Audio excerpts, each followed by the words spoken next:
Hop into the chat and say hello. We have a couple of minutes before the hour, so we're going to wait until the hour to actually get started with the content.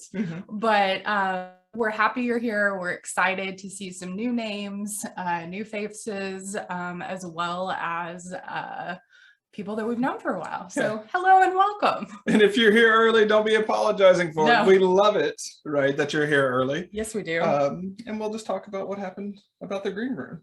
I don't know. You started the webinar, so I don't know what happened. I just meant to have the green room. Anyway, we're all good. We're all good. Yes. Yeah. And so what I would really like to know to get things started is, and those of you who are familiar with Zoom, you don't necessarily need to walk through. Please change your settings so that chat is for panelists and attendees. I'm really curious about why you're here today and what you most want to get out of today's webinar. That would be really useful for us to know as we're hanging out here and as we're warming up. I'll sort of share what people are sharing. So the wonderful Oceana Martinez is going to be dropping prompts and questions into the chat window. I think we might have a few new faces that wouldn't normally show up for some of our things. So hello, everyone. Hello. Yes. Hello and welcome. And so Alana says, dude, I really need this seminar. I told myself I would stop working an hour or two before this so I could clear my mind. And dang it, if I didn't just feverishly work up until about 5 minutes ago. Sigh. You know, that's fantastic because as we were talking about prepping today, Angela was like, well, do you want to like go ahead and shower and shave early? I was like, nope, I know myself. What I will do is work right up until the last minute and then be scrambling. So I like did all of that to take a forced recovery break to get away from some things. So I didn't show up scrambling as well because sometimes, as we know, the computer is the devil.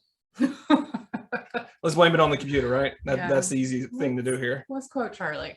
Yeah, the computer's the devil. So let's see what else we've got going on here. So I and my whole team feel like we're on the verge of burnout, hoping for some actionable, shareable tips to prevent that. We hope that you get that as well. Let's see. We have, I want to learn how to recognize, protect, and heal myself, my loved ones, and my colleagues from the adverse effects of burnout. Thanks so much, Natalie. Stacy says, hi. Tips on what to do about a team that feels pretty darn world weary. I love that. Not that they're world weary, but I love the way that you said that. So I think we're going to go ahead and get this mug started. Let's get started. Absolutely. All righty. So as we are getting started here, Oshi, would you mind just in case anyone is not familiar with Zoom, just letting everyone know how they can interact with one another today? I would be happy to. Thank you. Yeah, hi, welcome everybody. It's very nice to see all of you here, all 60, 61 and climbing. That's exciting. We are here to talk about burnout and to get yourself familiar with Zoom. If you have questions, are we going to use the Q&A today? That would be great. Yes. Excellent. Yeah. So today, if you have questions for Charlie and Angela, go ahead and use the Q&A function. That'll be at the bottom of the screen, bottom of your video if you're on mobile. Hit the Q&A and type directly to Charlie and Angela and myself. We'll be going through those and making sure to answer any questions. If you would like to chat with other people on the call, the chat button, if you don't already have it pulled up, will be at the bottom of your video as well. You just hit chat and make sure that it is sending to all panelists and attendees. If you just send it to all panelists, you're just sending it to the 4 of us. And we want to share what you have to say with everybody. Unless of course you don't, and then you can type it just to us. I think so far that's good. Are we going to use any raise hand functions today? Sure. Yeah, why not? Cool. And in addition to Q&A, if you have any questions or comments that you need to make and you think that maybe we lost your question, use the raise hand function at the bottom of the video as well. It should just say raise hand. If you have any trouble with that, you can type into the chat and I will be catching that. Be on the lookout for any links or resources that I'll be passing over. There will be plenty of worksheets and things that I will send out to you here in just a few minutes. So if that's it, let's get started. All right, thank you, Oshi. So a couple more housekeeping things, and then we're gonna roll right on into content. I wanna give a quick shout out and thank you to PF teammates, Oshi, Steve, and Jess isn't here because she's on vacation. Good job, Jess, by the way. But to all three of them for helping us get everything gathered, resources out there on the website and things like that for this webinar. It's always a team effort. So thank you all for doing that. We are going to be trying to stay kind of at a broader level here during this portion of it where Charlie and I are talking, teaching, webinarizing, whatever you want to call it. And then we're going to try to use at least half of this time for Q&A. So we do want you, as Oshi mentioned, to be putting any questions that are coming up for you into that question and answer down there so that we can get to those when it's time for Q&A. Charlie and I love question and answer. So hopefully we're not going to zoom so fast through all the content that we're just like, yay, let's talk to people. But, don't be surprised if we kind of stay at that broader, higher level perspective as we're talking and teaching here at the beginning. And also, because we know ourselves, we are not able to pay attention to the chat while we are up here talking. So our teammates, Oshi, Steve, and Corey are around. They will be helping out if you run into any issues or have questions. If you don't already have the worksheet, Oshi will share that with you all here in the chat, so you have access to that.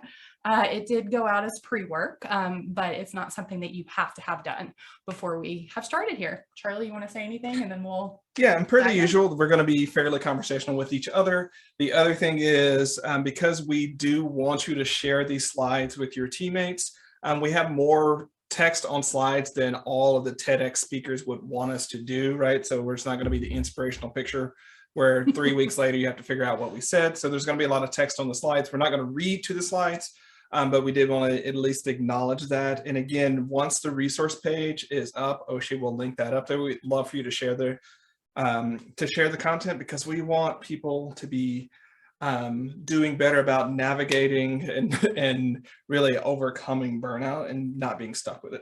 So ready? Absolutely. Yeah. So it shows on our end that we are screen sharing. Oshi, can I get an okay from you that you're seeing the screen as well? Yeah, it looks great. Perfect. Cool. All right, then let's get going. So hello, welcome. For those of you who are not as familiar with myself and Charlie, we want to take just a minute here at the beginning to let you know just a tad about who we are and why this matters to us, this topic of burnout. So I am Angela, and I am the co-owner and co-founder of Productive Flourishing with Charlie. My background is in sociology, specifically social psychology and mental health. And so while I have been out of academia for well over a decade now, it's definitely still a big piece of the work I do here at Productive Flourishing, and it guides everything that I do with our community and with our team.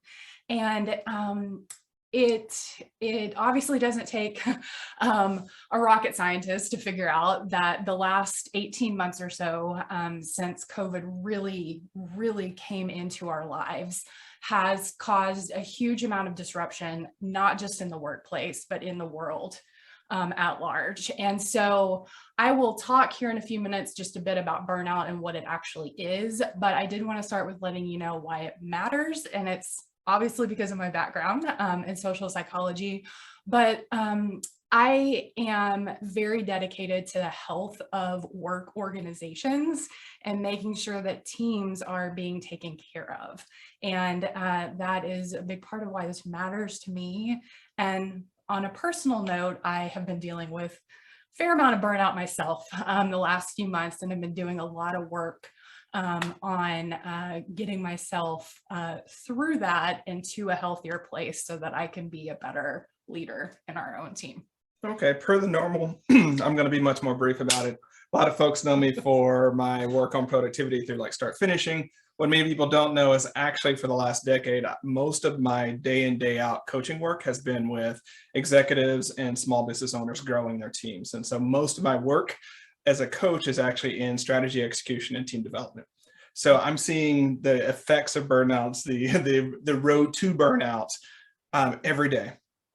And prior to doing this work, I was, I'm a near PhD in philosophy, but also I was an Army Joint Force Military Logistics Coordinator around the time of Iraqi freedom. So deployed and just saw a lot of what happens when you have high op tempo teams in a very volatile, uncertain, chaotic, and ambiguous environment, which is the world we live in right now. So that's where mine's coming from, just day in, day out, working with leaders and teams and navigating, negotiating, and overcoming burnout. All righty. All right, let's dive on in. All right. So we wanted to start with a little bit about our perspective. Again, those of you who have been with us for a while or know us know that we have some pretty strong opinions about things when it comes to work and how important it is to have healthy workplaces and safe spaces for our teams. So one of the things I wanted to start with, and this may be one of those where some of you are just exiting, and this is the perfect time to do it at the beginning. But we did want to lay it out there and let you know that we think that work and life are not separate. They never have been, and they certainly are not now. And if you happen to be one of those leaders or managers that do believe that's the case, this is definitely probably not going to be the best webinar for you. Well, it won't be the best webinar for you, but if you're not paying attention to that, that's probably why you have the burnout problem to start with. So even if you don't like the idea, the reality is, especially with things going on, we have not been able to compartmentalize home and work and things like that because they've been smushed together, and they always have been. And burnout is at epidemic levels. We're seeing it all over the place, and it's not just frontline workers. I'm not going to steal that from you. But as leaders, we have to remember, with great power comes great responsibilities. But it's not just about getting people to do the work, but building teams that you have high belonging and high performance, which means really understanding the emotional reality that your people are going through and looking at that as not something you have to deal with, but that you get to deal with, and it is a part of the work itself. Absolutely.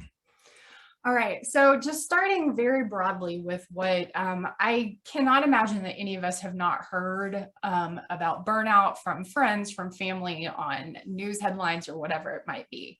But just to kind of start with a broad overview, my short definition is that burnout is just extreme exhaustion from prolonged stress.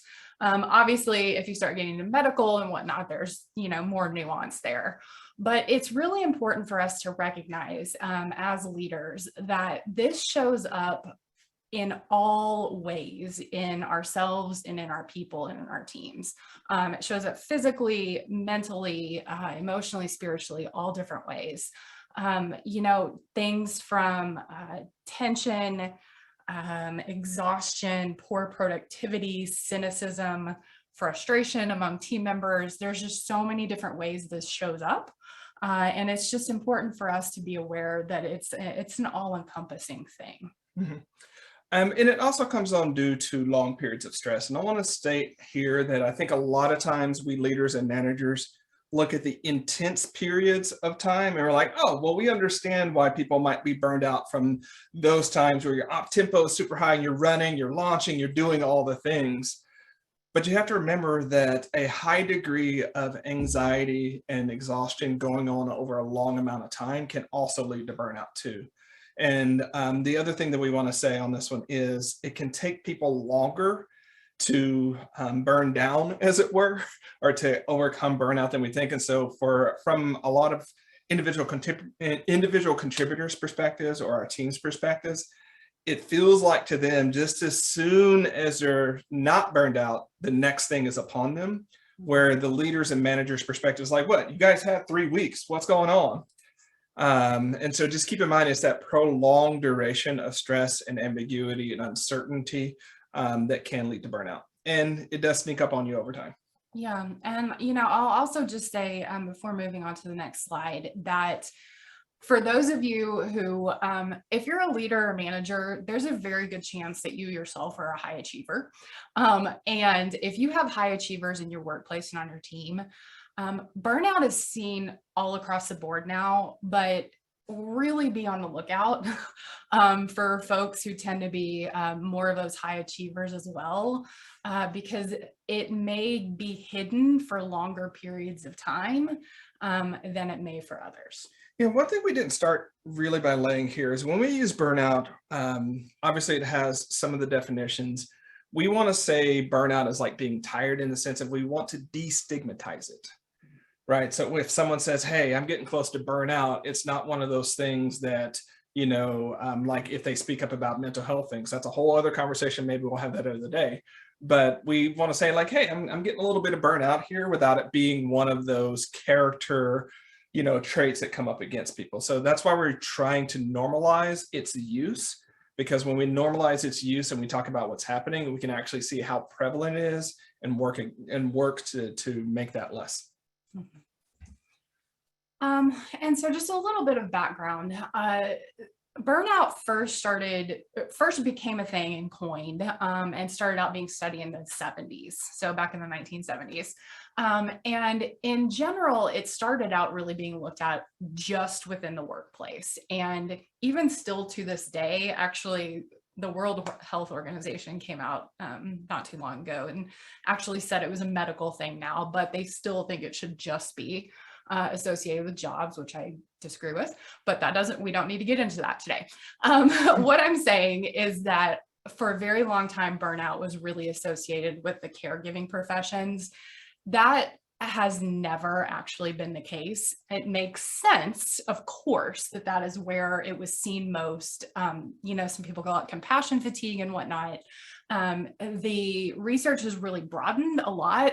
There is still not consensus about what it is. And so when we're talking about it today, I just want to put it out there that we're just talking about it very broadly in the way of burnout. And it's not necessarily a medical diagnosis or anything like that with the way that we're talking about it. And obviously 18 months of a global pandemic is extreme stress for everyone. And so it wasn't that we came into this pandemic with a clean slate already. We were already a burnout culture. And it has really accelerated because of so much uncertainty and change and shift in the last 18 months.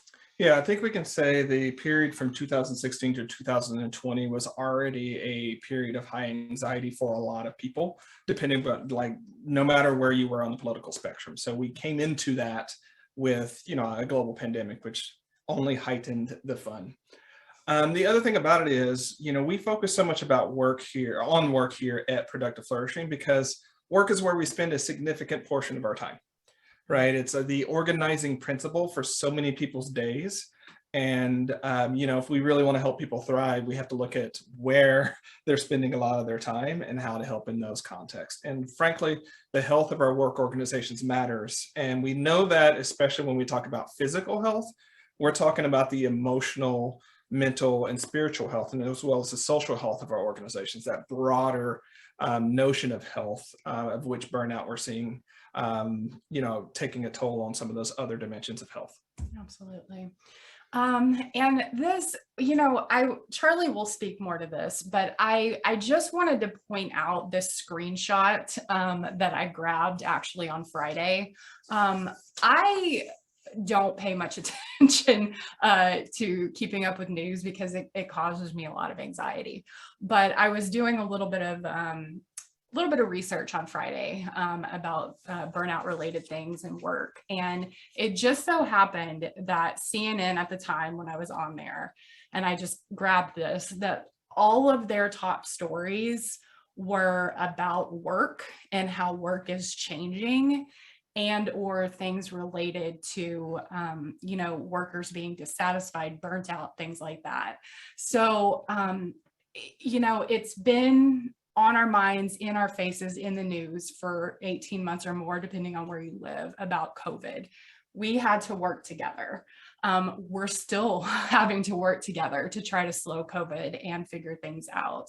And we need to put even a portion of that attention, those of us in organizations, into helping to spread or slow the spread of burnout as well. Yeah, sort of the headline here is COVID was the first pandemic, burnout is the second pandemic, right? And so just as we had to rally around that first one, we're now having to rally around the second one. Yeah. Okay. More of an epidemic, but true. More of an epidemic. I'm getting into words. Drive on. The sociologist and the philosopher talking about the meaning of a word. Keep Surprise. We'll keep going. So, burnout is present in your organization. And one of the things that I also think is very important, even though we're not talking about trauma-informed workplaces here necessarily, and I'm not going to dive deep into that at all, I do think that as leaders and managers, it is imperative for us to acknowledge the reality of what we have been living with and through, as well as what our teams have, and come into our workplace from a trauma-informed approach, realizing that no matter the resilience of a single person in a team or on an organization or in an organization, that we have all dealt with a collective trauma. We're going to deal with it differently individually, but it's important that we show up knowing that our people are dealing with a lot, and we use that as the context for how we're shaping how we work together in our teams now. Yeah, and burnout's a complex issue, and what's going on is complex, but we have to remember, just because people walk through the door doesn't mean that all of the reality that exists outside of your workplace gets left at the door too. It all shows up. Work is an energy factory as much as it is anything else. So all the energies we carry with us show up there as well. So that's why we're really wanting to look at the multi-dimensionality of it. Absolutely. Okay. Yeah, and so we're going to talk just a little bit, about some broad studies, broad research. We're not going to talk near as much about that as we have some other things thus far. We're going to try to keep it more at the high level. And Charlie's going to get a chance to talk to you more about the leader's perspective here moving forward. But I do really want to reiterate that we went into this pandemic last year, the end of 2019, early 2020. And it's not like we started with a clean slate. We live in a very a hustle culture in a lot of ways, even those of us who try to kind of go against that or go against the grain. That is a part of our DNA as a society or culture. And so it's not as if we started into this pandemic with a clean slate and nobody was already burnt out or feeling the effects of burnout. So it's really important to understand that we ourselves individually, as well as our teams and our workers, went into this with levels of stress already happening in our lives. It's been compounded exponentially over time, over the last year and a half. And one of the things I wanted to point out, because I'm part of this Gen X generation, which is sometimes called the sandwich generation as well, is that not surprisingly, the biggest increase in burnout has been seen in that generation, at least with the studies we're seeing thus far. So these are the folks that are dealing with both kids at home, the schooling, are we in school, are we out of school, having to homeschool, as well as aging parents and everything else. But it is also important to recognize that burnout is increased in every single generation that is with us still today. So the millennials, Gen Z, all of these, there's just been a dramatic increase in burnout in the last year and a half.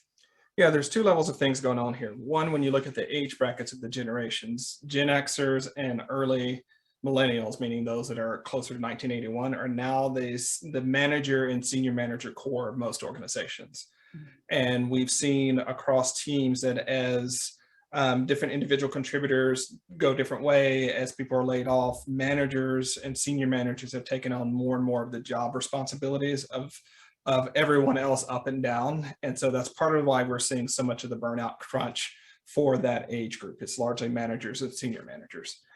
What I do want to note, though, is many of us remember the Great Recession because we were entering the job market for real at that time, and that colored what work was for so many people. Keep in mind all of the people, all of the younger ones that are joining this time of work, it's actually coloring what works look like for them too. So we've had two of our later generations that have gotten this very dark and chaotic period as their first introduction into the workforce, which is what's leading to some of the issues of burnout and some of the other things we'll talk about down the road. So, how bad is it really? We're still talking about this. A lot of people, more employees than ever, are choosing not to go back to work rather than going to work in a environment that's got burnout and where they're worried about their health. So we've got that going on, and looking at the emergence of leaders wanting to pull people back into the office. 40% of employees said they would consider quitting if they were forced to completely give up working from home. 40%. So we have people choosing not to go back to work, and we have people who are threatening or actively considering quitting if they do have to go back to work from home. And so these are really, bellwethers of what's going on and how seriously we need to take it going forward. Yeah. And, an important thing to note is that we were already seeing a lot of changes in the landscape of work. It has been happening quickly, more and more quickly as technology changes, as things change in society so quickly now. And COVID has just exacerbated, the already changing landscape of work. So we've had a younger workforce that was already more accustomed to being able to work remotely. And also having more choices about how they work and what looks like, starting their own businesses, working different gigs and things like that. And COVID has really increased that even more. And so as companies and organizations who want to keep good talent, we need to be aware of what it looks like out there now. Yeah, and that's why there's such an increased desire for purpose in work. Depending upon your age bracket and where you live and your access to technology, 20 years ago, 30 years ago, if you needed a job, it was all local. And so there was much more focused around pay, and pay was the great equalizer or transformer when it came to work. That's not the case anymore because more people have figured out that with the different choices, with working remotely, with the gig economy, that there are all sorts of ways in which they can make money. They're looking for ways to make money that's really aligned with who they are. And we, on the for-profit side especially, have to do a better job of speaking to that. Nonprofits got a good job going on there. Public sector has it going on there. But on the for-profit side, it's about more than money. And we're seeing more and more for-profit and especially large organizations losing their best talent who are taking a pay cut to work at places where it's more purpose-driven and more lifestyle friendly. Yep. And so, I'm going to talk for just a minute here about some of the research, some of this coming from Gallup, but it's, take a look at the statistics. Before COVID, about 4% of people were working full-time at home. During COVID, that increased 12x. So 48% of people went to working full-time at home, and almost 3/4 working at least part-time at home. Yeah, and we've had in many ways, and across the landscape of work, we've had fast evolutions, but not that fast. Not where, to use the language of my upcoming book, we had all of our workways, whether it's around meeting workways, collaboration workways, goal setting workways, belonging workways, all of those were just basically thrown up in the air and said, figure it out again, right? It's not happened that fast, except for maybe in the 40s when there was the big shift in World War II in American society, where many men went to war and then many women went into the office like that. That's the level of evolution and the degree of evolution that we're talking about. So it's not really been since then. Yeah. This fast, I want to be clear.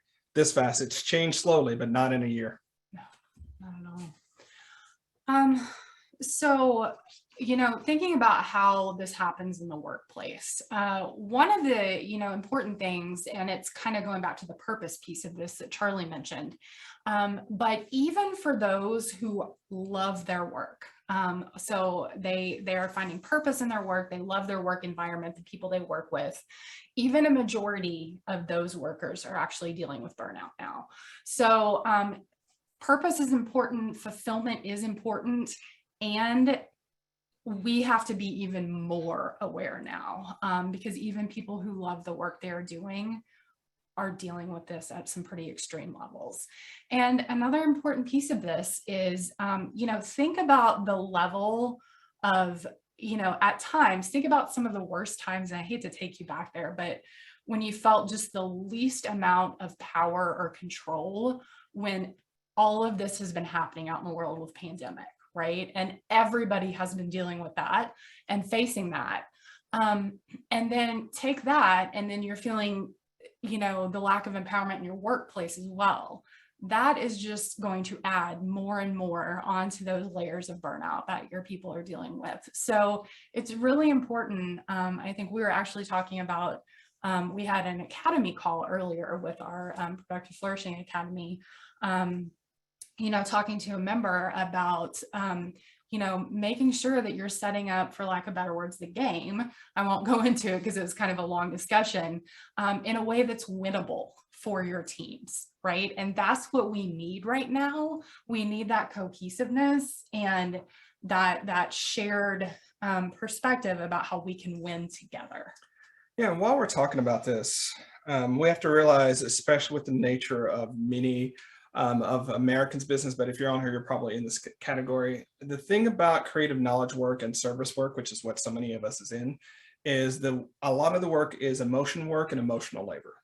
It's not the physical aspect of what you're doing, right? And so that's where all of these elements of, the stress from the pandemic, the stress from the pace of work, so on and so forth, all of that emotional stress and compression is actually what's leading to the burnout, because that's really what we do, right? Is deal with a lot of the emotions of other people, to the degree that 70% of professionals believe that their companies don't do enough to keep burnout from happening. And that's really thinking about how much management puts it on the table. We're going to start transitioning a little bit as far as vibe and actionability goes. But you're on the call because you're either in a team or you're the manager or the leader of a team. And so first off, thank you for showing up and taking this seriously. I hope that everything we've shared thus far affirms that it's not just you. This is going on across everyone, but it is also you, which means you have a responsibility and a privilege to be able to make a change happen going forward. A few of the things that lead to that, we've sort of danced around this already, so I'm going to be brief here. I'm only going to pull out the things. Excessive demands. I mentioned earlier that managers and senior managers are both the recipient of excessive demands, but they're also needing to get the same amount done with fewer people. So if you're one of the people who are still around, you're getting more excessive demands put on you. And at the same time, constant shifts and uncertainty. So just as soon as you get that next project or you hand off the next project, somewhere along the line it changes and you got to go back and chase it down again. And our lack of clarity on success metrics, I think a lot of times last year we had survival metrics. How do we get through? How do we keep people employed? How do we keep them safe? How do we keep revenues coming in? There were largely survival metrics. As we're starting to get used to a new normal, we're starting to switch and have more thriving metrics, meaning what does it take for us to really excel and really grow and scale and things like that, depending upon what that looks like for your organization. And I think we're in this interim stage where it's not clear whether we're using survival metrics, merely using survival metrics, or whether we're shifting to thriving metrics. And if people can't see how their work relates to things that actually are mattering and being tracked, that can lead to a lot of stress and overwhelm and frustration. Absolutely. And then obviously one of the big ones that we're dealing with now is that lack of boundaries between work and home. Thinking back to the fact that pre-COVID, we had a statistic of about 4% working full-time from home, and then up to 70% working at least part of the time at home. Those folks who had not been used to working at home didn't have to have those same boundaries in place. When your laundry is sitting next to where your laptop is and your kid is screaming across the dining room table, you have a lot more that you're having to deal with. Yeah. And since you were already talking about it, I decided to advance the slide because this is what we're talking about here. Yeah. And the truth is, actually, one of the things I've heard at times, not from many, but at times is, our people just aren't working as much. And that may be the case on an individual level here and there. But what I will say is that research has shown us, new research, that most employees are working more hours now with what is happening, not less. There are fewer people who are taking care of all the jobs that were there before, and all the additional jobs that have had to come about to keep people safe, or to implement new policies or procedures, or all the different things that have had to come about. So our people are working more, not less. Yeah, and what I've seen more working with teams and leaders is that they're working more, but they're working less efficiently, and they're working with less focus because of everything going on. And when we did the remote working webinar last year, which is also going to be part of the resource page, I think Oshi will be able to link. One of the things that we really stress to people is that when you work from home, you don't have the natural breaks that keep you functioning well. You don't have a commute. You don't have the random pop-ins that give your brain a break, and you don't have a lunch break. And people have had a harder time scheduling those things working from home. So again, they might work 10 hours a day, but you don't get those hyper-focused sessions of 90 minutes in between breakfast and lunch, and lunch and after work, because it's just one long amorphous day of chores and email and meetings, and it doesn't work very well for us. No, not at all. And I want to just stress one more, once again, that our people are working longer hours, and it's not necessarily as effective. And so I think it's incredibly important for us to be very amenable to and responsive to not more work, but better work, right? That's what we need. We need better work from people when they are doing better. Absolutely. All right, so how to spot burnout in your teammates and in yourself. A few fairly easy ones to start keeping your eye on. Think of these as canaries in the mine that starting to tell you something's wrong. So if you see a dramatic change with deadlines missed, might be a sign. If you see slower results, people, it used to take them 3 days to get it done, now it's 3 weeks. Or if they're just at a different level of excellence when it comes to reaching goals, like they're just way off the mark. You start to see a lot of these across your team, you're probably dealing with burnout. And why we want to talk about the behaviors to look at is because it's still very difficult for people to talk about what's going on in their internal world when it comes to burnout and mental health and things like that. And so it's just there's not the psychological safety, even when you try your butts off to do it. Trust me, guys, I get it. Even when you try, for people to be like, I'm just wiped out, right? I'm burnout. They're not going to say that, but you can look at these behaviors and use them to say, hey, maybe we need to have this conversation and make it safe so that we can reevaluate. Because what will happen, I'm kind of getting ahead of myself, if you don't have the conversation at this level, you're going to be having much harder conversations if this goes on for 2 or 3 months. All y'all leaders know what I'm talking about why people aren't hitting those deadlines and why they're going so slow and not reaching goals. You could get ahead of it and really help people and help your team, or you can let it simmer and then have the firing and pit conversations that no one wants to be having. And so this is, for those of you who have already taken a look at the worksheet, this is, kind of looking at those 3 different areas is what we're talking about here with kind of spotting when and how it may be happening. Another one of those is decreased in morale. And so this can show up in a lot of different ways. We've added some examples here. There tends to be growing agitation and frustration among employees and between them. It may be that people start to isolate more from one another as well, start to pull away, not wanting to engage. If they were maybe engagers before, you might be seeing less and less engagement from them. It can be things like snide remarks, negativity. One of these things, cynicism is one way to think about that. But one of the things that can be incredibly toxic in our teams is the slow creep of negativity that can happen over time, even with just one teammate, one employee, and it can grow and really become an issue in our teams. So it's important for us to just kind of keep an eye on that, and keep a lookout for that kind of thing, because these are just, indicators that there may be something more going on.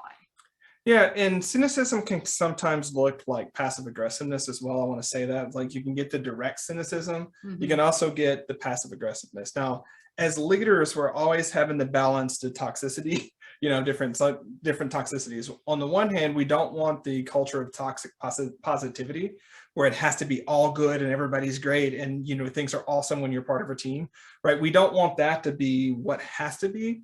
But we also can't let linger just this air of cynicism and passive aggressiveness and things like that. So, a little bit of gallows humor. Y'all know my military background. There's a lot of gallows humor. There's a lot of sort of stuff that happens in the trenches, as it were. That's just a natural, healthy part of the work environment. But when it boils over is where you start having issues.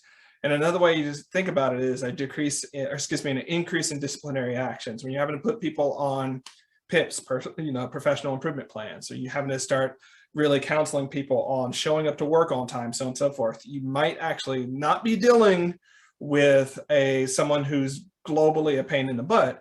They might just be burnout and doing the best they can. And that's what's going on there. Like, a fundamental belief we didn't say earlier is that unless you're dealing with people who are bad off for different reasons, most people want to show up and do a good job with their team at work.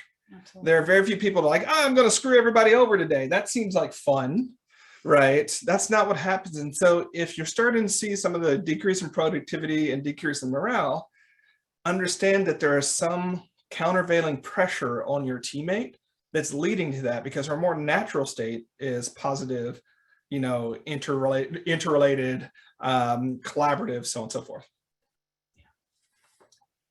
And then another area to look at is kind of a decrease in energy. And this also can show up in a lot of different ways.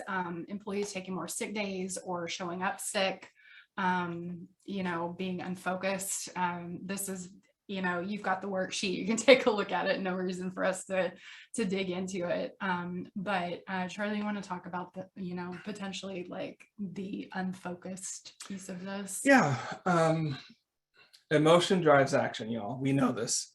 And when you're distracted by everything else going on, that can make you unfocused. But also, if you just can't get right, you just can't shift into that higher gear, right? That's the on it piece. It's sometimes hard to set up the environment such that you can focus, right? And it's kind of one of those scenarios. If they set up the environment so that they can focus, they would be focused. But what happens when you're so burned out and tired that you can't even set yourself up to be focused, right? That's where you're going to see some of that going on. And it's, they might work longer and sort of trudge through, where previously, or if when they're not burned out, they get it done in a third or half the time.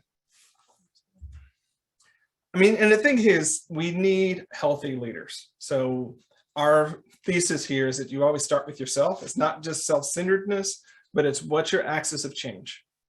We need healthy leaders because you are carrying a lot of the emotion and responsibility of your organization in different ways. And so that's where, I'm just going to ask that instigative question that many leaders get mad about when asked. And this, like, when was the last time you took a vacation that did not include any work? No check on your cell phone to make sure everything's okay. No meetings, no like call me, like if I'm gone, but like you were just able to fully unplug. No shame, with your answer, but I want you to know that a lot of leaders, a lot of managers, especially in certain age brackets, have never actually done that. And there are many that struggle with doing that. So it's not just you. Think about the long-term cost of you essentially always being on. Remember, burnout's not just about the intense periods, it's about the prolonged periods of always being on. I'm going to pause here. This was supposed to be a short one, but oh well. We leaders and managers need to understand that sometimes it's not the amount of work that you're doing, it's the amount of responsibility that you're carrying that can lead to the burnouts. All, the decisions that some of us make affect whether people are going to have jobs 3 or 4 months from now. There's a high, like, people will eat or not eat, not that they might not eat, but you get what I'm saying, right? And so carrying that responsibility for years on end has a toll. And I just want to acknowledge that it's not just you. It's not that you're weak. It's not that if you were just better or stronger or smarter, you'd figure it out. It just takes a lot. I was talking to a client about this yesterday, and we floated the concept of in-house deployments, of getting off track, but basically she's been really pushing hard for a while. And I told her, like, hey, when soldiers deploy, there's an R&R period where they go home for a bit, because you can't go at that rate, that level of stress, that level of speed, forever. You got to go home. And so she needed to take an R&R break. Many of us have been going so long that we need that R&R break, and we need to have a homecoming that's away from work. All righty. Going to hang out here for a minute. Everybody sort of shake off what's happening in the world, what's happening with the team. I want you to focus on you, where you are. I'm going to slow down here so you can think about these questions. Maybe write them down if you've got this printed out or you've got your worksheet. The slides will be available too, by the way. Slides will be available. So you know. Are you completing your own projects? What percentage of the projects that you commit to do you actually complete? Are you feeling more or less fulfilled by your work than you were a year ago, maybe 2 years ago? Fulfilled is the key word there. Not whether you can do it. Fulfilled. How's your mood at work? Find it harder to keep your equanimity and your composure?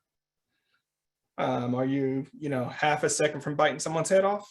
Are you generally pretty buoyant? How are you feeling about working with your colleagues and teammates? Does that make you feel like, yay, or does it make you feel like, do I gotta? How's your focus? Thinking about all those, what is your own level of burnout on a scale of 0 to 10? 10 being high. And be honest with yourself. Remember, this is not a character judgment. This is just an evaluation of how much load you've been carrying over a certain amount of time and the intensity of that load. Okay. We can come back to this. We want to absolutely get more room up for Q&A, but we start with you. You're the axis of change here. I'm gonna say that part again because that can be really challenging for a lot of folks, and especially for good leaders.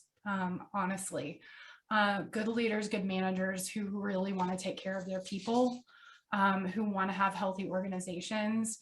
It is really easy to want to help your people first, and I get that, and that's a big part of the heart of being, a good leader and being of service and leading well. But, you've heard it talked about so many times about you got to put your own oxygen mask on first. And this is just another example of that. And so while it may be hard to do, especially if you're seeing struggles in your own workplace already, I'm not saying to ignore them. Definitely not saying that. There are definitely things that can be done simultaneously. However, you're not going to be able to lead your company away from and or out of burnout if you are in it yourself and are barely making it. So it's hard, but you have to start with yourself. Yeah. Just some things to think about. What if we're already there? Whose responsibility is it to address burnout company-wide? Who's that person you talk to? In a lot of the work that I do, I have managers and managers really focus on their team of 4 to 8 people that they work with day in and day out. And the reason I have them do that is because when we look at company-wide, it's always somebody else's. Like if the higher ups or if this person or the board, there's always someone else to point to say that it's their job to figure this out. But really, when you look at your team, it's your job to work with them, right? To figure that out. The bosses are not going to come down from wherever they are and be like, hey, you're 4 people. They seem to be doing pretty rough. That's probably not going to be what shows up. So regardless of whose responsibility it is to address it company-wide, I want you to think about what you can do to start addressing it in your team, because it will get worse if you don't address it. We all know, and unfortunately, some of us can look back and think of people who, didn't have a job because they were probably burnt out and we didn't catch it and we didn't have the conversation, and it led to a place of no return, right? Projects that ended up in a ditch that you couldn't pull them out of. Right, we can go down and list all the different things that happens when you don't pay attention to it. There's no way around this. And lastly, as you start making a plan, don't make a plan for your team. Make a plan with your team, right? Pull them out on a table. Let's normalize it. Let's get where people actually are, because you will find, when I've done this time and time again, that your team can be incredibly smart about addressing this problem when given the permission and the prioritization to do so. So you don't have to figure this out, managers and leaders. You don't. You have to hold the space and be accountable and responsible for seeing that it happens. Okay. So some starting points for your plan. The worksheet that we created, we would encourage you to use that with your teammates as well, and allow people the psychological safety of being honest about where they are. Also, don't begrudge anyone because they're not burnout, right? Don't begrudge someone because they figured out resiliency and coping strategies such that they're not in that place. But allow those folks to be like, you know what, like I'm like 42 or I'm 6 out of 10 or whatever you want to use to make that happen, so you can get a gauge of it and start load sharing, or even better, load eliminating, so that you can really see what's going on with that. As I said earlier, make a plan with your team. It's going to be a process when you get people down at the table, and it's going to take time for you to renegotiate.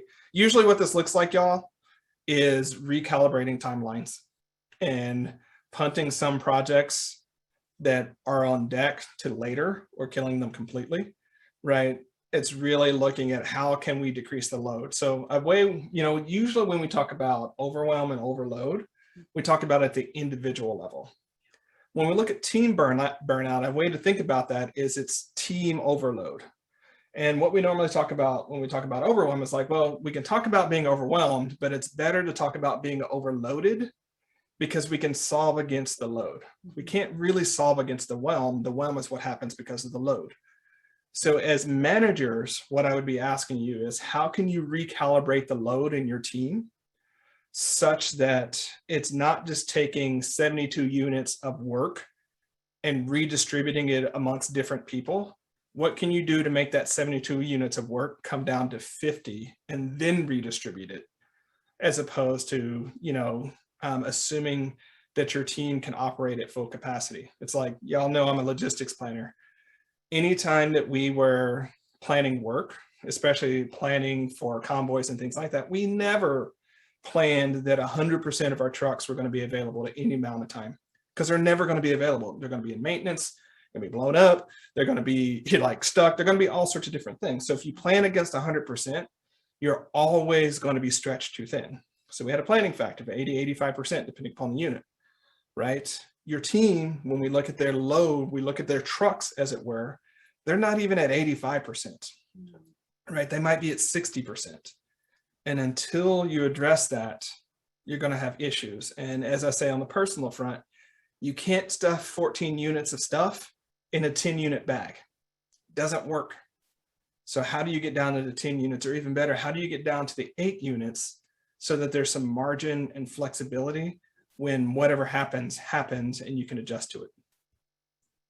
Okay, I'm sure we'll have a lot of questions about that, so I'm going to leave it there. I think this one's you, or is it me? It's you and me, but I'm leaving. Go ahead, lady. I've been talking too much. So I don't want to get too far into this, but you know, going along with this idea of making a plan with your team, it's important to remember that this is a dialogue. It's not a one-time thing. And that those open lines of communication need to be throughout the company over time. And you know, one of the things that I've hoped to have a chance to write more about, but I just haven't lately, have some very strong ideas and thoughts about hiring conversations. And so I do, and I'm gonna not get off on that because it can be a bit tangential, but where I do think it's important here in this conversation with healthy workplaces and dealing with burnout is we know now what this level of burnout is as leaders, as managers. And when we are bringing new people into our companies and into our teams, I think that the hiring conversations can and should be more personalized. And, you know, starting with good communication with people when they're coming onto the team is only going to be helpful for the rest of the time that they are with the team. So being open and engaging with new people, learning about them, being curious about them, you know, how they work well, what is stressful for them, you know, how they do well with rewards, and, you know, what is good feedback, just all of these things. It doesn't have, again, not a one-time conversation, a dialogue. But it's super important, I think, for us to be very human with our people from the very beginning, so that the healthiest workplace can start and continue to grow and flourish together, so that when we hit these hard, trying times, we already have that rapport established. Along those same lines, touch-in conversations can and should be more personalized. And by that, we mean that not the one size fits all communication. I'll take Team PF, for example. One of the people that I work with day in, day out would get more burned out if he didn't have a bunch of things to do and things to get into than where he currently is. I might have another teammate that would actually love to be able to focus on one project and really dig into that one project. If I try to encourage one to bring the burnout down in one way, he's going to rebel. And if I try, or it's not going to work for him, it's really what's going to happen. If I, you know, try to have the same approach for both people, it doesn't work. Now, there's some of y'all who are like, I can't, I got too many people. Your team, 4 to 8 people. 4 to 8 people. Like, and if you're not doing this, you're going to be dealing with the consequences of it anyway. So what makes those 4 to 8 people tick? Where are they at with that? What does pulling down burnout look like for them? It's going to be very individualized. And that's what's going to make it work. So can't tell you exactly what your solution is going to be, but I can suggest that the approach to it being personalized and very tailored to the individual is the approach to do to come up with that solution. Absolutely. We've talked about a lot of heavy things, so it's time for the puppy. The puppy, yes. So more ways to help, and we're going to kind of speed through this so that we can get to the Q&A portion. So one of the things I think is incredibly useful and helpful is if we as leaders and managers make sure that our teams know it is not shameful to talk about and take mental health days. And they need to see that from us. So we need to be modeling that as we're going through our own days and weeks and months. Alrighty. This will be a structural issue for some folks, but encourage your employees to use all of their vacation time.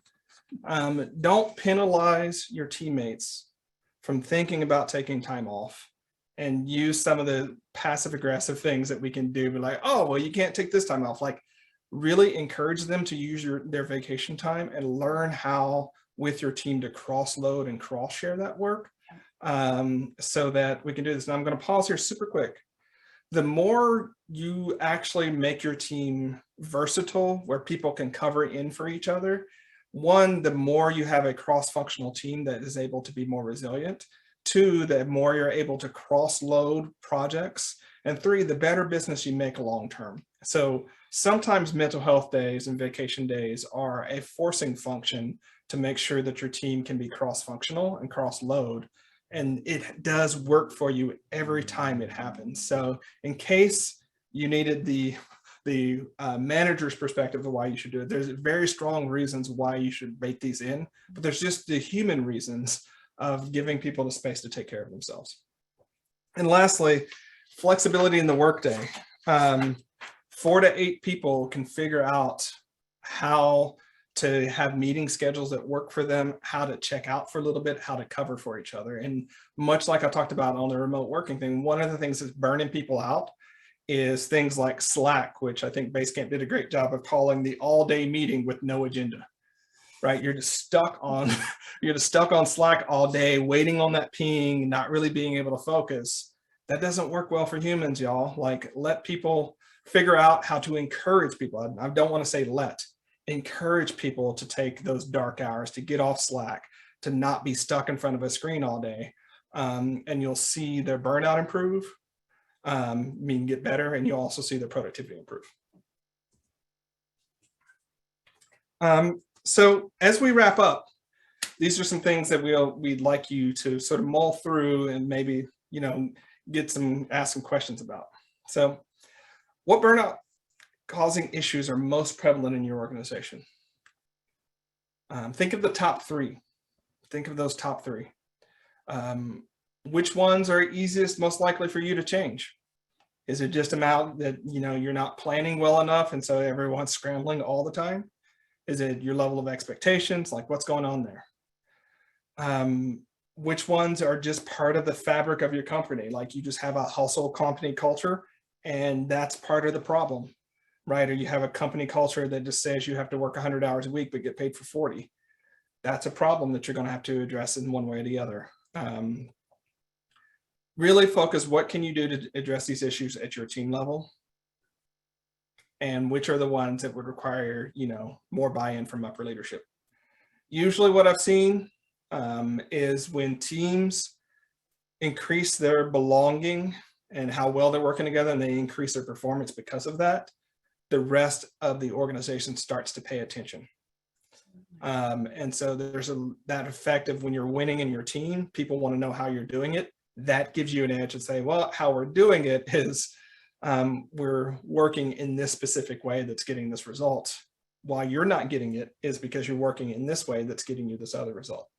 So that's another issue of why it's great to work at your team level. As far as pushback goes, you're likely to get it from someone, especially people who may be well-resourced enough to really be able to take care of their emotional stress and mental and so on and so forth. You're probably going to find some pushback there. And one of the reasons we started with so much of the data up front is because if you need an additional wedge for your C-suite, we wanted to sort of stack the deck for you to show them that it's not just you, it's not just your team. This is the world of work right now, and we need to do something about it. Yeah. And if you, if you're already seeing, I call them case studies, but success stories that have happened either, in adjacent workplaces or even within your own workplace, maybe on a different team or yours, share those. Talk about like, this team did this and this is what came from it.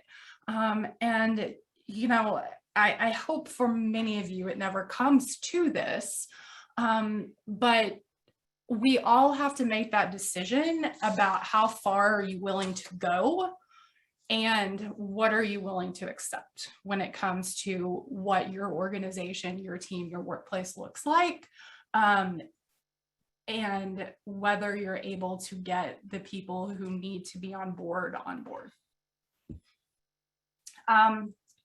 You can read this, you will check out the slides. The slides will have all of the resources and data we have used. But, the one thing I will say is that you need to know your C-suite, if that's not you, what they need to see to be able to be convinced of how you need to take care of your people. And there's absolutely no denying this data and this information. And if you just take a look around you at the real world and what is happening, the face of work has changed. We need to change the way we're doing work. Yeah. So just wrapping up in case, you got distracted along the way. Put a cap on it. Yeah. So ending here and then moving into the Q&A, we know that burnout is at epidemic levels and it is impacting our workplaces. It's happening everywhere, at home, in the world, and at work. But they're all coming together, and we see it as our people are showing up to work. It all matters, and it can't be left at the door if there's even a physical door anymore. And that worksheet will help out if you're wanting to kind of take an assessment of your own team. But in general, we tend to see a decrease in productivity and morale and an increase in exhaustion among our teammates when burnout is becoming an issue. Yeah, and I'll summarize my 3. Start with you and then work with your team. This is something that you can't avoid the conversation anymore. So it's how you approach this conversation. And lastly, every day as managers and leaders, we have the opportunity to build the team and the business we want to be a part of, which includes taking care of people. And so us doing that takes care of people, which is the human element, but it also takes care of the business. With that, we're going to open it up for Q&A. You want to do this here? Or you want to go to your office? That's a great question. I'll just hang out here with you. Okay. Or would it be better? You want me to go to my office? Yeah, go to your office. We're going to do some transitions. I'm getting the boot. She's getting the boot. You want to take your slides with you? Yeah, I will. You want to take this with you too? Yeah. Okay. Give me a second to transition, y'all. While they're transitioning, thanks for sticking around, you guys. It looks like we've added the slide deck to the Burnout Resources webpage. So if you go there to download all of the worksheets, and now our slide deck is available. While we transition, if you have any questions, or if you maybe asked a question earlier in the chat and you want to make sure it doesn't get lost, slide it over to the Q&A and type in there. I'll be scrolling back through to make sure that we've got questions answered and whatnot. But yes, please, if you have any questions or if you'd like you want to talk about something, put it in the Q&A and Charlie and Angela will address it here in just a few.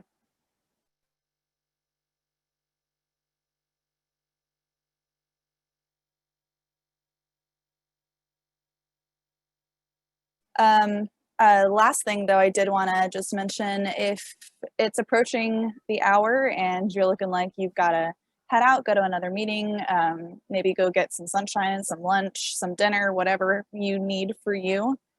This webinar is being recorded and we will process that and put it up on that Burnout Resources webpage for you to enjoy and watch the replay of whenever you're ready. That should be up soon.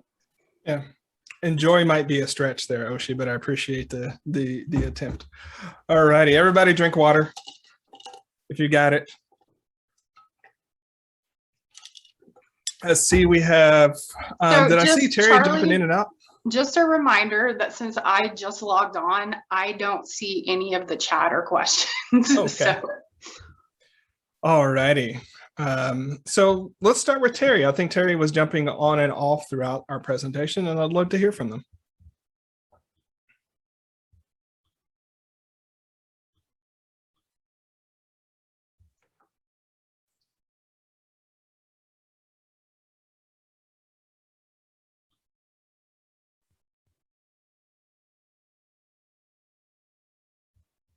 Oshi, are you working on that, or?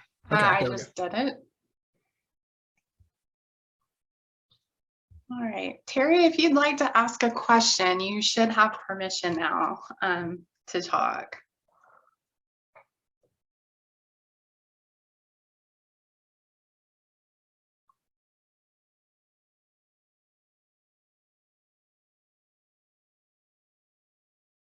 Okay, it looks like they're muted.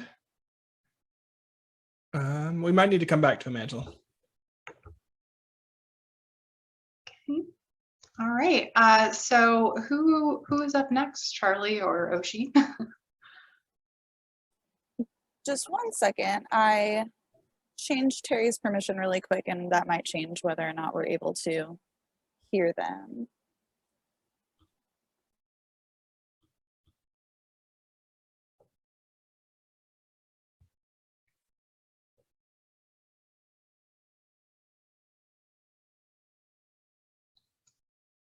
Terry, if you're not able to talk, that's okay. But if you do have a specific question, if you could drop it in the Q&A, just so we make sure that we get to that, if we're not able to get to a place where we can hear you.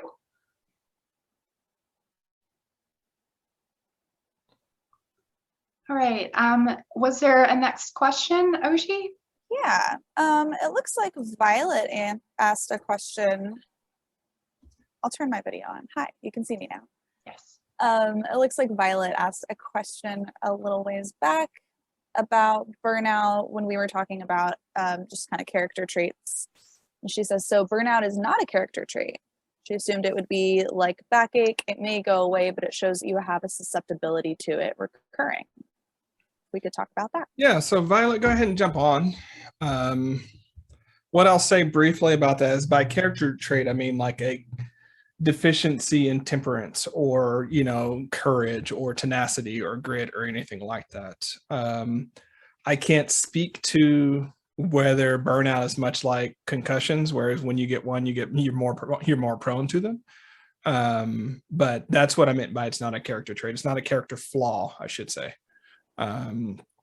So let's go ahead and get Violet on though, in case she wants to talk.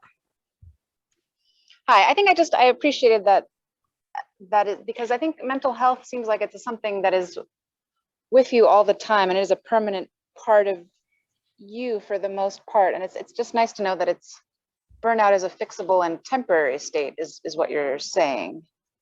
Yeah, I think what we can say there is we may have dispositions that lead us to making choices over and over again that leads us to burnout.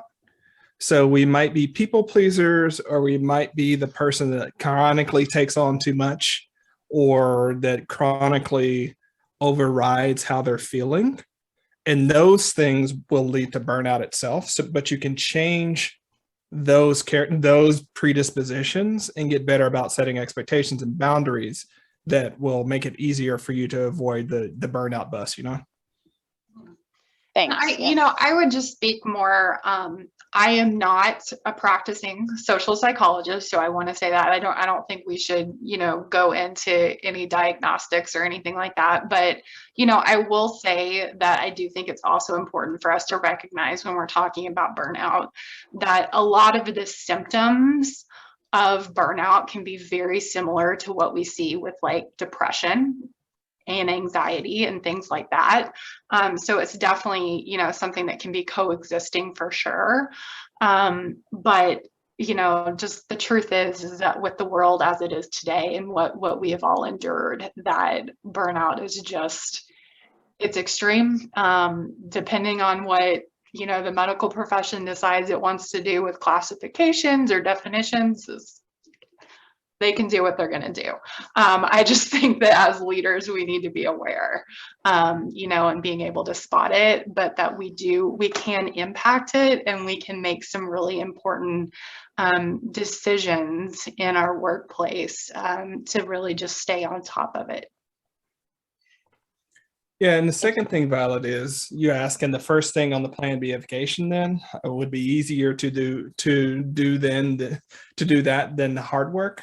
I think what you have to be able to look at is how do you, as a manager or leader, get to a place to where you can really advance these conversations and hold the space that it's going to take. And if that means you need to take a little bit of a break to recharge and be prepared for the project ahead of you, then I think that can be a way to go. And just don't use the vacation.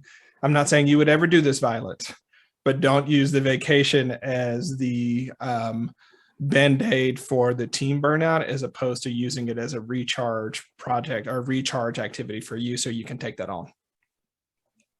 Thank you. Cool. Any other questions, Violet? That's it. All righty. Thanks so much. Awesome. Thank you so much, Violet. It looks like Gray had a question, I believe. He does. Perfect. I'm going to let Oshi work her magic with getting people on and off, because I will just mess that up.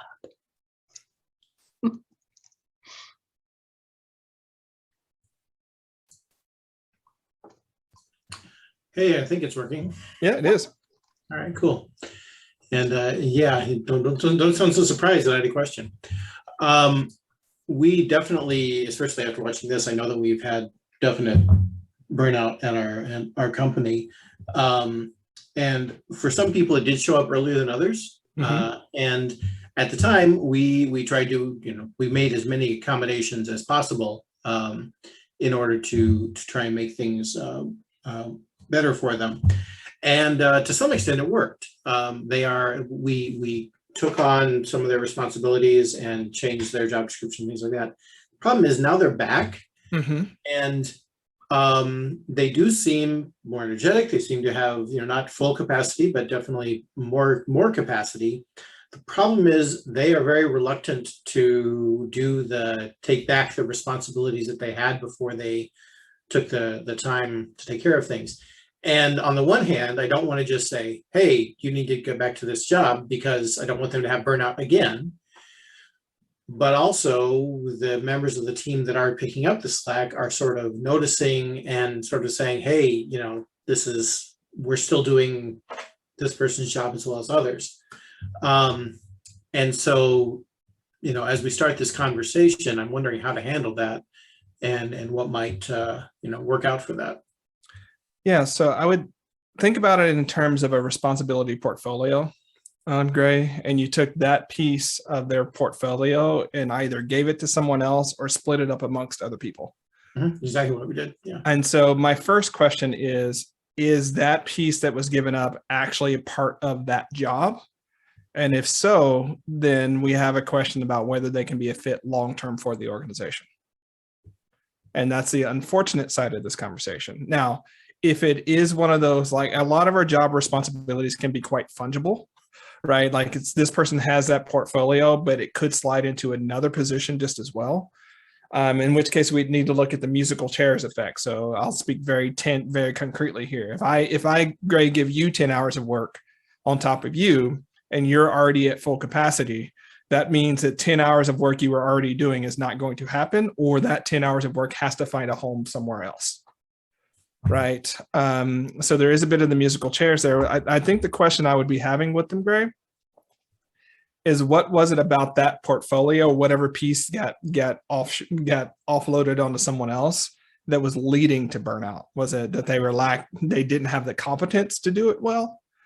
Is it that the expectations on them were not clearly laid out? Was it that the amount, how quickly everybody else thought it should get done and how long it actually takes is out of alignment? Like there's something in that piece that led to the emotional compression, that led to the stress, that I'd want to diagnose first, because you may find that even if, you know, it turns out they weren't a fit, you hiring someone else to do that same thing is going to lead them to the same thing over and over again. Does that help, Greg? Yeah, it gives me some other questions to look at, and yeah. Thanks. It does. You didn't solve my problem, Charlie. I don't know what's, you know, I think I want my money back for this webinar. But no, it does help a lot. Greg, you're probably always going to be mad at me for not solving your problem. Giving you ways to solve it yourself is part of what we can do here. Yeah. And I would say, so I am curious about this. Is it that portfolio got split amongst 2 or 3 people, or did this one person pick it up? 2 or 3 other people, and then got reshuffled as they didn't do burn, you know, had different things. So it's definitely split between several people. Okay.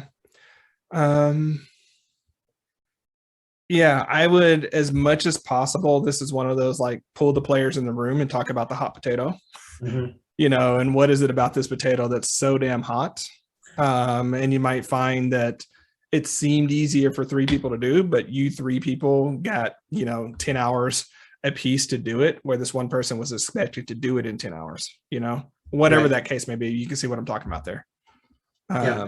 But I think really having an on-table, psychologically safe conversation about what makes it a hot potato and what makes it so difficult would be illuminative for everybody, because it'll help you figure out which pieces people can do and not do.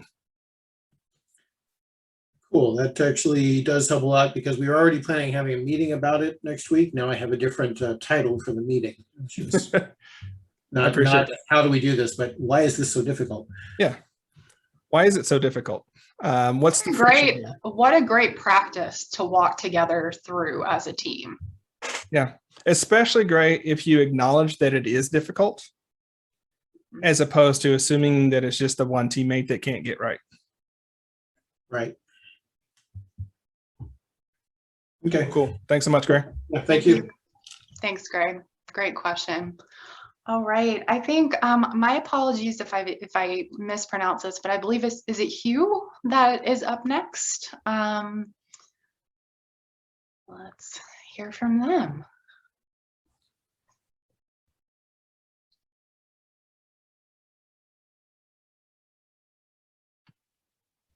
Hi, I think I'm unmuted now. You are. Yes. Yeah, Hello. Hugh is how you pronounce it. Yeah, you got that right. So my question was, so I'm in the San Francisco Bay Area. Tech culture is huge here, especially in newer startups where there's like this hyper emphasis on go, go, go. If you're not working 60 hours, you're not worth the job.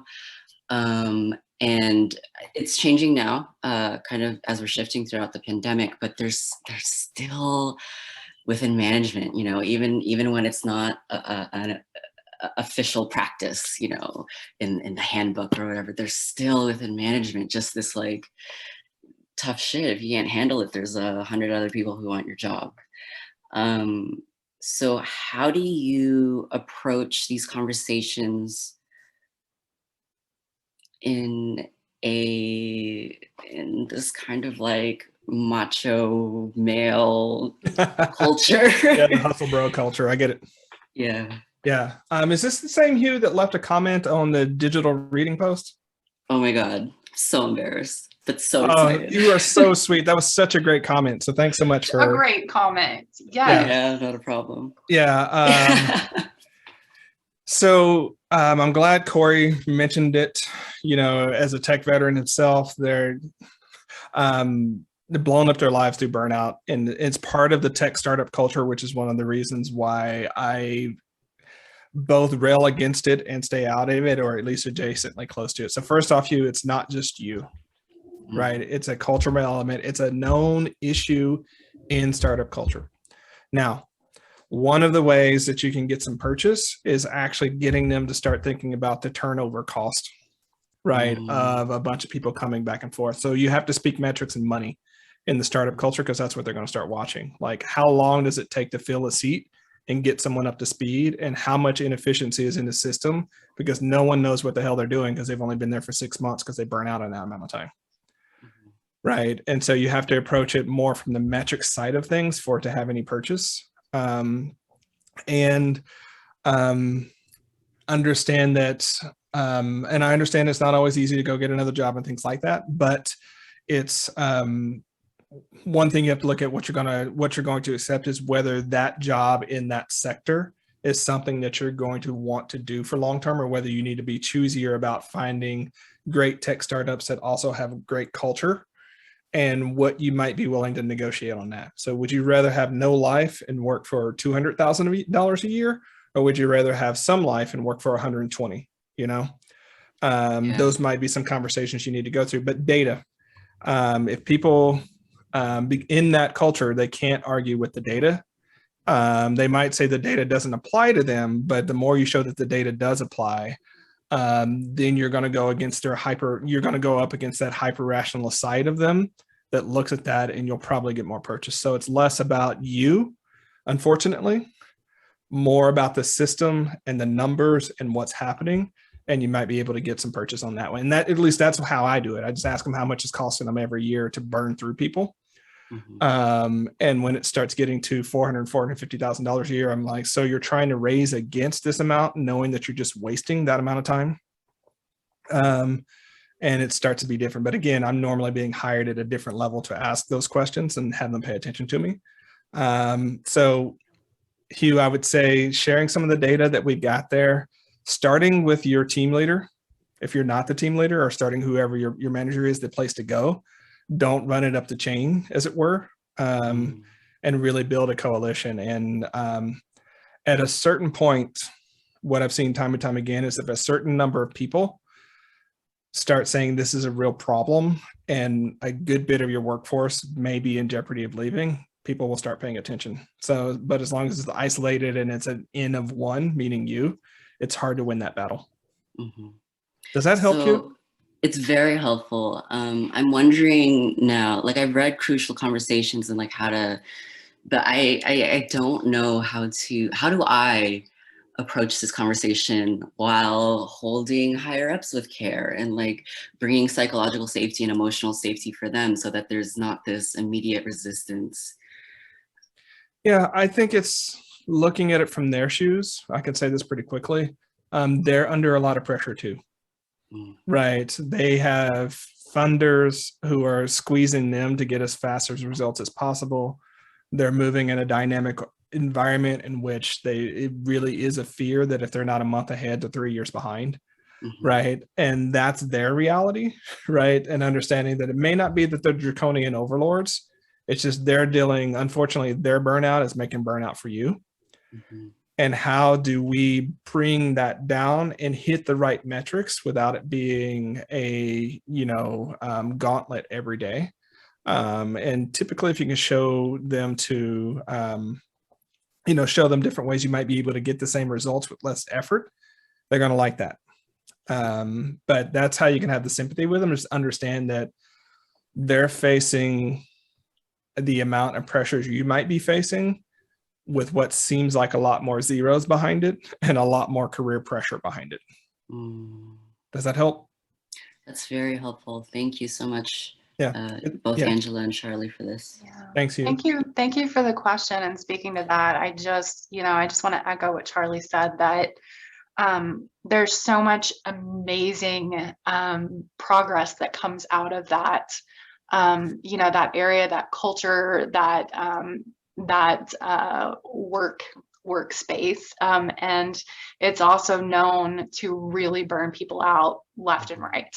And so it is, it can sometimes come down to a matter of thinking about what benefits are most important to you to live and thrive the kind of life, and have the kind of life you really need and want. I'm hoping that it won't come down to something like that for you.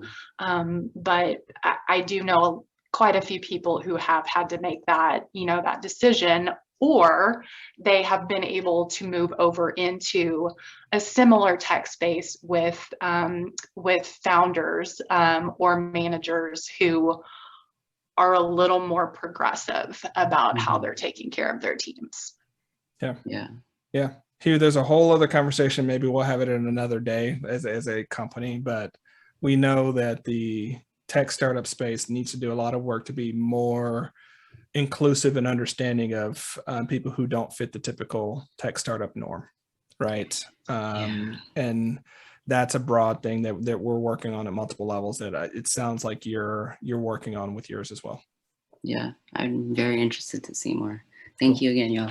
Thanks. Thank you. Thank you.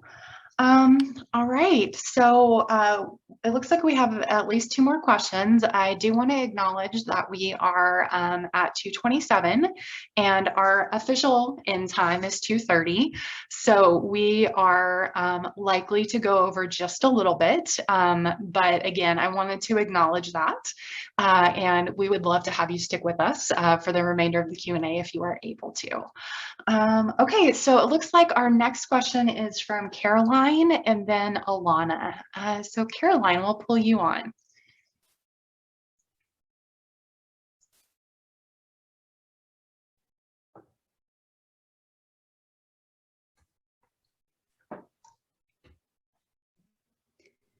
Oh, hey. Hi, Caroline. Welcome. How can we help you? So I am mentoring 2 startup founders, 2 women startup founders, and we do have to deal immediately with some personnel issues. Like that definitely has to happen first.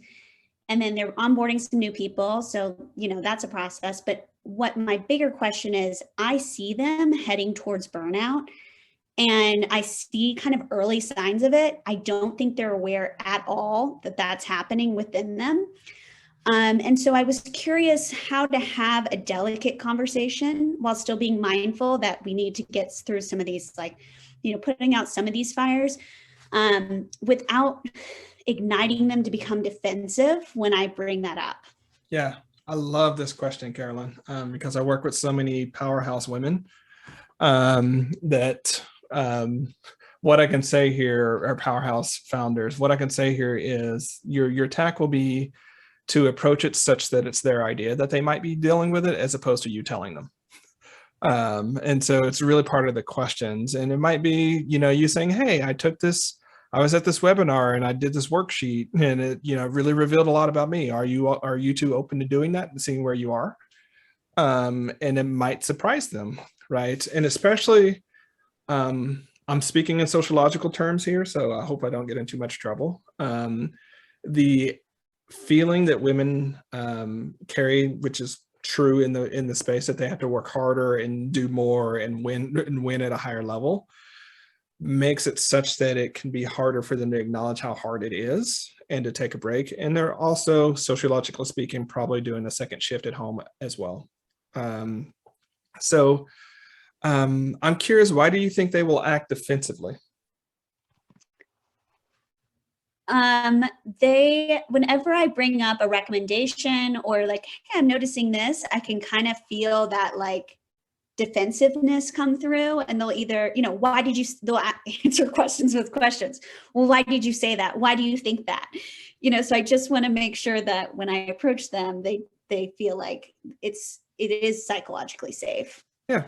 I think it's just the question. I mean, one way you know your relationship with them better is like, hey, you know, I've been reading, been paying attention to a lot of things, and we're starting to see a lot of burnout and a lot of, you know, world weariness amongst some of our leaders. How are you all doing on that? And then if they say fine, like, no, how are you really doing? Right. And getting a gauge of that so that you get below the fine. And so I think the questioning and probing what you're seeing and how it might be true for them is probably better than telling them how they're doing. I really like that. And if they ask for specific recommendations, I mean, we talked about vacation, we talked about, you know, time off, being really truly off, even on weekends or even at night, like you talked about the second shift. Other things that you can think of. I would say, given this work, is really helping them figure out how much they can be out of day-to-day ops of their business, and not being the walking decision maker for everything, which is really a toll for a lot of founders. And You nailed it. Yes, that is the crux of the issue. Yes. Yeah. If they see it, they can't not decide on it. So the trick is, how do you get them not seeing it, so that they don't feel like they have to make a decision on it, or their version of right is the only version of right. And so many more leaders need to be out of the business for extended periods of time, and understanding that if the business depends upon them day to day in that way, that's chronically going to be a systemic issue in their team. It's not just about them, it's about their team. That is brilliant. I have goosebumps. Thank you. Thanks so much, Carolyn. Yeah, and I'll just, on that, just a tad bit more, Caroline, I will, I'll reiterate a bit what Charlie said, that really coming at it, and I can tell from how you're even asking the question that it is about care and concern. But, even just mentioning about how much you've been reading and seeing about, how leaders and founders are dealing with this now, and we're 18 months into it. And, talking about your own experiences with it, just making it as safe and comfortable as possible is definitely a good way to bring that kind of thing up, especially for people who feel like they have a lot on their shoulders, or they may feel like they have a lot to prove, and people are looking at them and to them to really step up. That safety piece of it really is incredibly important. So I want to say thank you to you for recognizing that, and for being willing to open that conversation with them when the time is right. Thank you, Angela. I think that's such a good point about normalizing the experience. Absolutely. Yeah, it's everywhere. Unfortunately, it is everywhere. Yeah. Thanks so much, Caroline. Yeah, thanks, Caroline. All right, I think our last question that we had, hopefully I'm not forgetting anything, Osha, you can remind me if I am, is from Alana. So let's pull Alana on and see if we can help out. Yeah, one of the, while we're getting Alana on, one of the challenges I have for some of my CEOs and founders who respond to challenges in that way is to go see a Wednesday matinee. And the amount of hackles and fighting and thrashing that goes up about that Wednesday matinee, because Wednesday, middle of the day, you're watching a movie, right? And they're like, there's no way. And it's like, really, your business can't survive you watching. That's what you're building. You can't go off on that sort of scenario. And so it evokes a lot of this very thing that really gets them to see how embedded they are, and how that might be stifling the growth of their business, or stifling the development of their team. Absolutely. We need to get ourselves out of the way. Mm-hmm. Yeah. Alana, how can we help you? Hello, how are you guys Hi. doing? Good. How are you? I am all right. This is a really timely seminar, and I thank you guys for putting it together. So my deal is, I think I fall into the category of people that you guys work with extremely well, which is entrepreneurial overachievers, little bit of neurodivergence in my life, unorthodox. I'm working on breaking glass ceilings. I'm a female martial arts school owner. So I have all this responsibility that I'm already carrying. I'm raising 2 teenagers, Mm-hmm. And about half of the martial arts schools in America went out of business in the last 18 months. Mm-hmm. And so I've spent the last 18 months, I run 2 locations. I also opened a kickboxing gym, kind of had my arm twisted. I already had leases, arranged, So I am overachieving left and right. And that's sort of my status quo. That's my MO.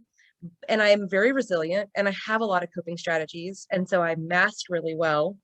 And I definitely have run into a place where I've hit a wall, and run into a flare up of my thyroid issues. And so my body has forced me to slow the heck down. Mm-hmm. And I'm doing so, but I am recognizing that in all these things, I need to just fundamentally get back to basics. And honestly, that feels really hard for me. I feel like I need like a rest and relaxation for dummies guide, and like a chart, like a color in the numbers, really basic tutorial on how to restore for a person with my constitution. I get you, Alana. So you need the hardcore elite guide to relaxation. Yes. A hardcore guide to Yeah. relaxation. Yeah. Yeah. So thanks so much for this question, Alana. And I love how you bracket so many major projects with da da da da da, right? Like it's just this small thing, right? Of getting that. I was talking to an overachiever recently, and I told her, next summer, like if you really want to learn how to chill, like you have to make that a project. Like it's not something that is just going to happen on its own. Like you really are going to have to really think about what it means to do that and make it a project in that same way. So Alana, for you, like, and I think you've been around us. We've talked about the 5 projects rule. Yeah. Like actually downcycling for your constitution is itself a project. Yeah. Right. What does that look like? I had another client that I was talking to yesterday about this, and turns out she had no idea what it was like to do something just for pleasure. Yeah. And that was a project she had to work in. So I think you learning how to chill without making it, extreme competition level is one of those things. And I wouldn't say necessarily go back to basics, because you can go back to basics but still be doing 17 different things and stretching yourself too thin. Yeah. Right. And so unless we include going back to basics, meaning learning how to decide what not to do right now, that would be the basics that I would do. So what would it feel like for you to do 2/3 as much as you've been doing for the remainder of the year, Alana? So I feel a lot of resistance to this, which I think, is indicative that you're kind of hitting the nail on the head. I think it would look like a higher efficiency in delegation. Delegation is something I've been striving for, and I find it really hard. I think part of it is maybe making peace with the 80-20 and delegating it and knowing maybe it's going to be 80% of what it would be if it was in my hands, but that has to be okay because it cannot all be in my hands anymore. Yep. And also, and for me, I care so much about the leadership that is coming up in my school and my ranks of instructors. It was really helpful for me to think of it in terms of I'm hampering other people's growth if I don't hand things off to them. You are. Yeah. So when I really put myself into that perspective of thought, that's very helpful for me. And that makes it easier for me to let go. I'm going to give you the 2 for here. I would love to continue this conversation, but let me invite you to do these 2 things and we'll see how it's going to go. Okay. Right. 1, every workday, Monday through Friday, or whatever you count as a work date or work day, you delegate 5 things. Okay. And not just the same things you delegated yesterday, but like 5 new things a day. That's the easy part. Pause. Oh gosh. Do you have this captured, Alana? Checking. I do. I'm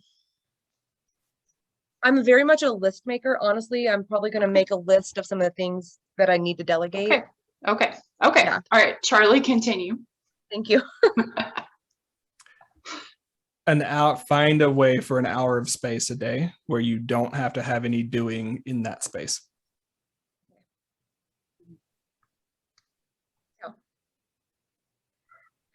So I do the multitasking thing to a horrible fault.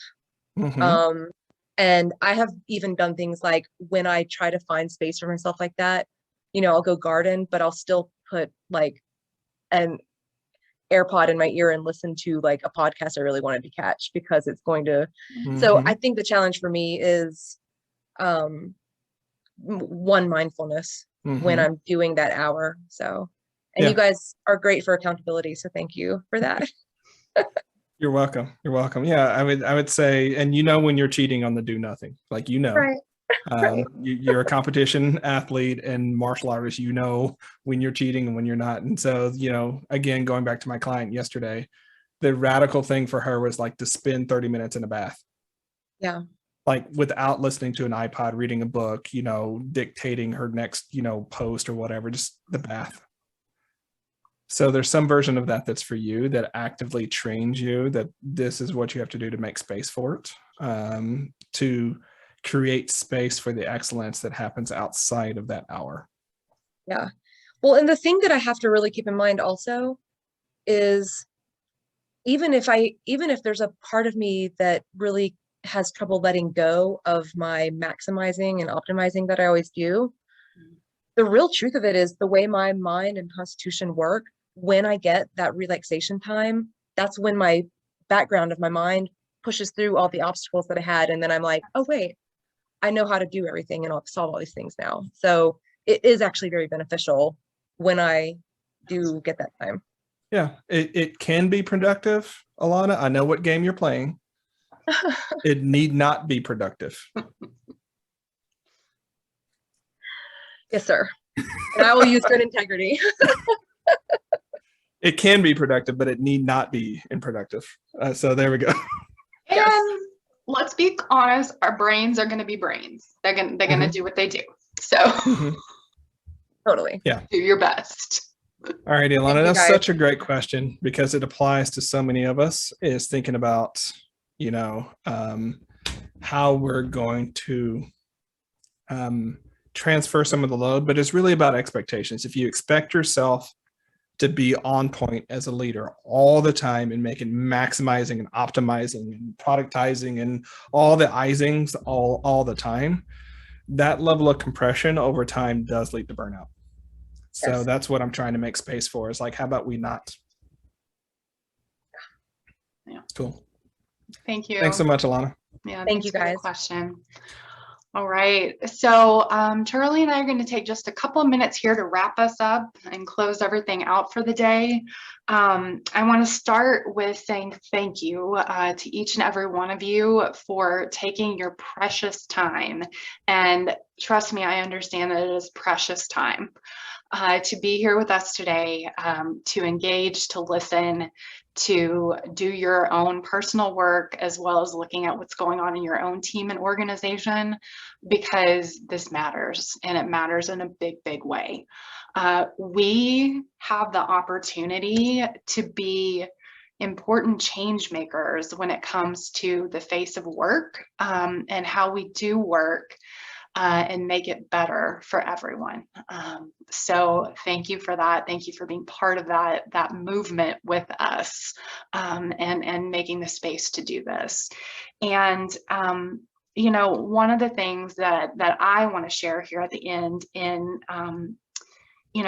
closing this up today is that, circling very, all the way back around to the very beginning of this is an important topic for all of us as leaders and managers, and for those of us who are working on teams,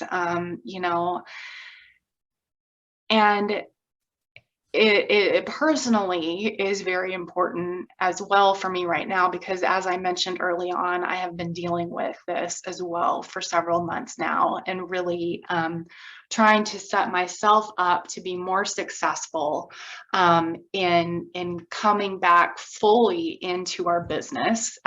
Most of you who are here with us won't know this. Some of you who have been around with us will, that I've taken steps back in the last month and a half or so, some pretty big steps back from our business, to pull myself out of the burnout that I could see happening, and Charlie, as my partner in business and life, was seeing happening as well. And it has been hard. I'm not going to lie about that piece of it. It has been hard and it has been challenging. And it has 100% been worth it.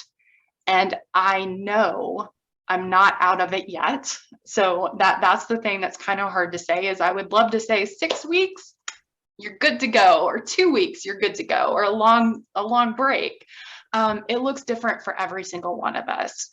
But I am already seeing that I am able to better show up for our people in a way that I wasn't able to 6 weeks ago, 8 weeks ago. And it had been coming on for a long time before even I someone who's trained with this was really picking up on it. So it matters, and there is a lot you can do to help yourself to be able to help your organization.